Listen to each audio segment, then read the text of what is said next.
Okay, guys, we just left off with exercise 6.2, so now we're going to hop right into the net death rate. And the net death rate may also be referred to as the institutional death rate. And when you take a look at the formula, you'll see that it looks similar to the gross death rate formula, with the exception of that we are subtracting out deaths under 48 hours for a given period. So let's talk about why we're going to do that for a second. And it's explained a little bit over here at the bottom of page 95, but just to let you know that when folks, up here at the top of page 96, when this calculation was used, let's say prior to the advancement of what you would call modern technology, and we know we're always behind modern technology, that it's better and better and better.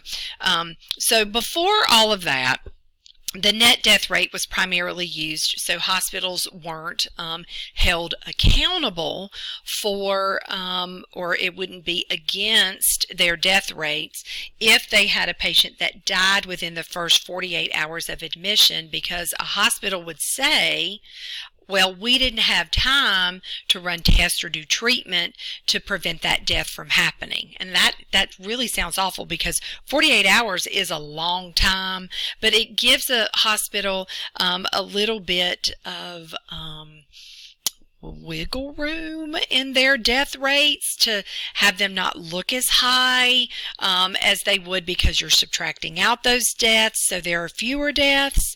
But anyhow, regardless of what it means, we still have to understand how to calculate it. So let's take a look at the formula. So this is going to feel the same, right? Total number of inpatient deaths, including newborns. Here's the new part: minus deaths under 48 hours for a given period multiplied by 100 over the total number of discharges minus deaths under 48 hours for the same period. So you still have your parentheses that remind you to include the newborns, and then you can go from there. Exercise 6.3 is a table full of information that ask you to calculate the net death rate at Community Hospital for April. The discharges do not include the deaths, so they've thrown a lot at you in this one particular formula. So I'm sure, I know this is an odd numbered exercise, and you've got the answer written out in the back. I looked at it myself, but I did want to run through it because it is kind of complicated and there's a lot happening, for lack of a better word. So we're going to try to get through that together. So under Community Hospital, you've got, let's see if I can make this look a little better. There we go.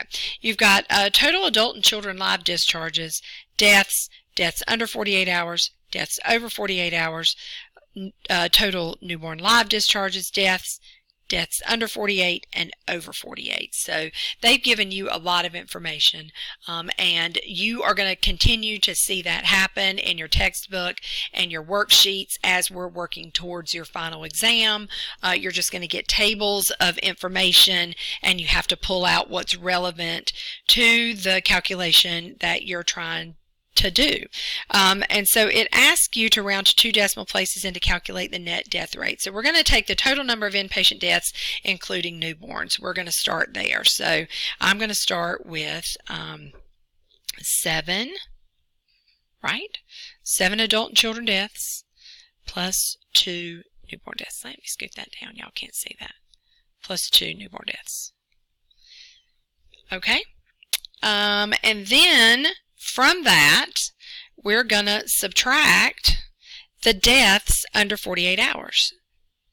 So we have 2 adult and children under 48 hours, and we have 1 newborn under 48 hours.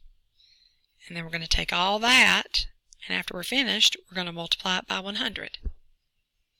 So that ends up being 9 minus 3. So we're going to come up with 6. So 6 multiplied by 100 is the top. This is looking too much like a math problem, isn't it? Okie dokie. So let's take a look at the bottom. Setting it up the same way. Total number of discharges including newborn deaths. And they threw you a curveball and said that these are live discharges, so you have to add the deaths. So it gets kind of complicated pretty quickly. So we've got 409 live discharges for adult and children, plus 7 deaths. So all of this is adult and children.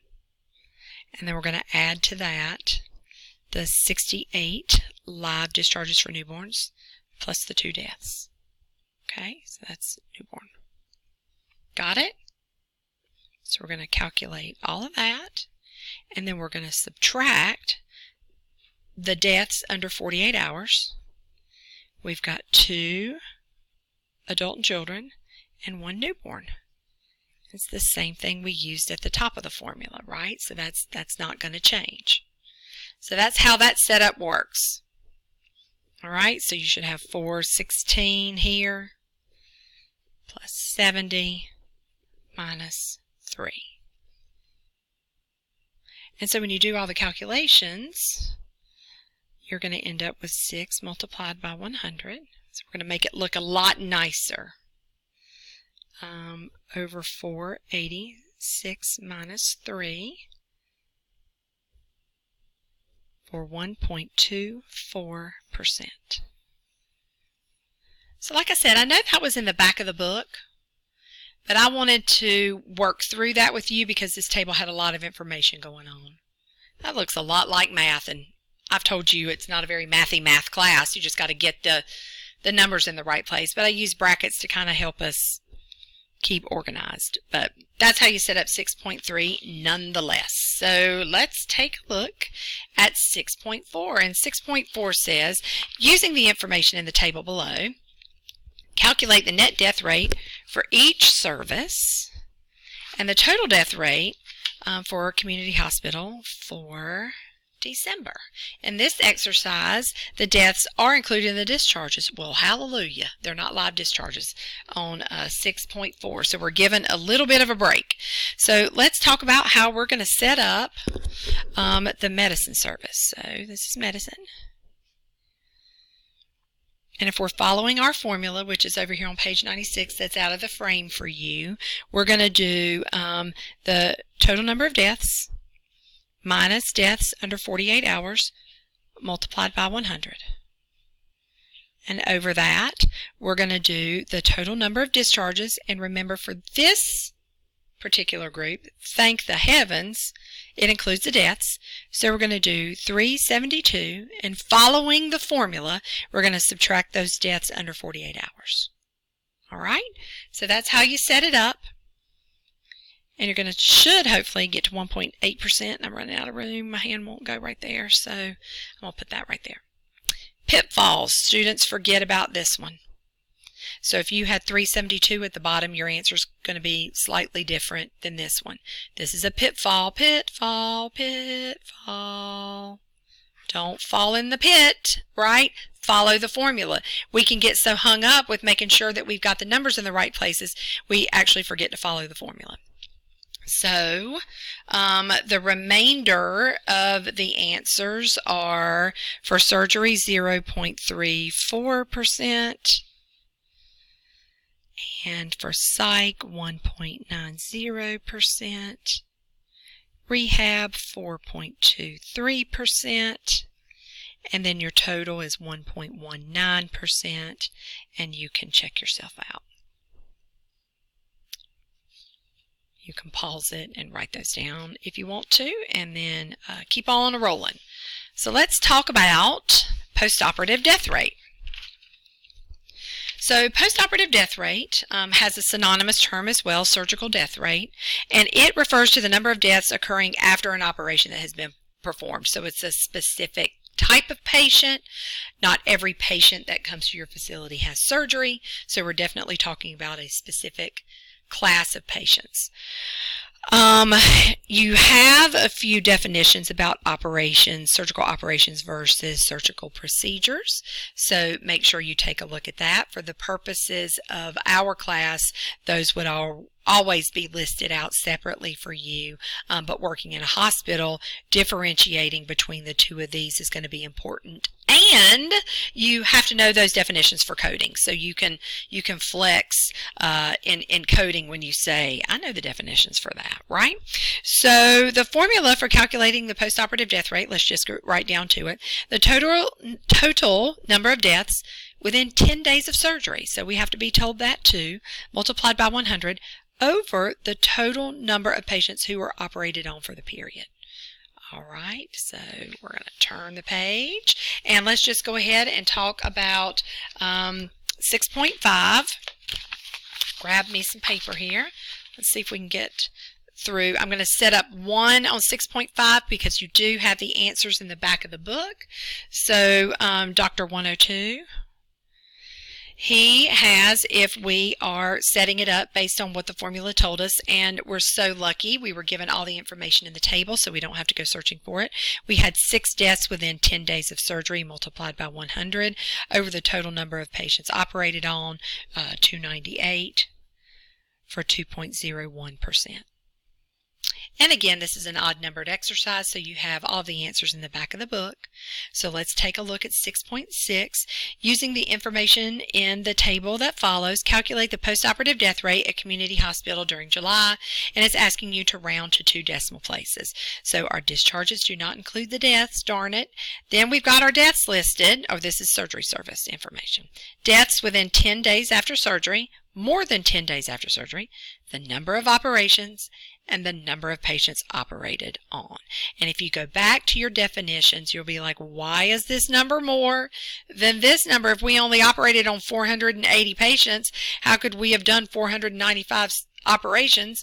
Well, because sometimes your patients have complex diagnoses that require maybe more than one procedure while we've got them opened up on the table. So they have one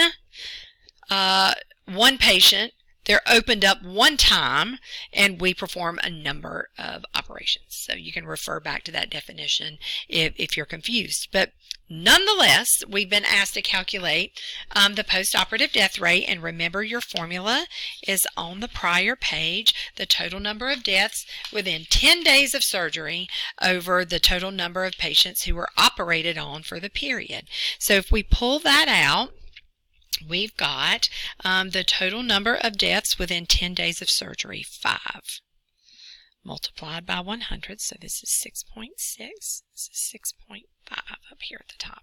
So 6.6, 5 multiplied by 100. And then we're asked for the number of patients operated on, 480.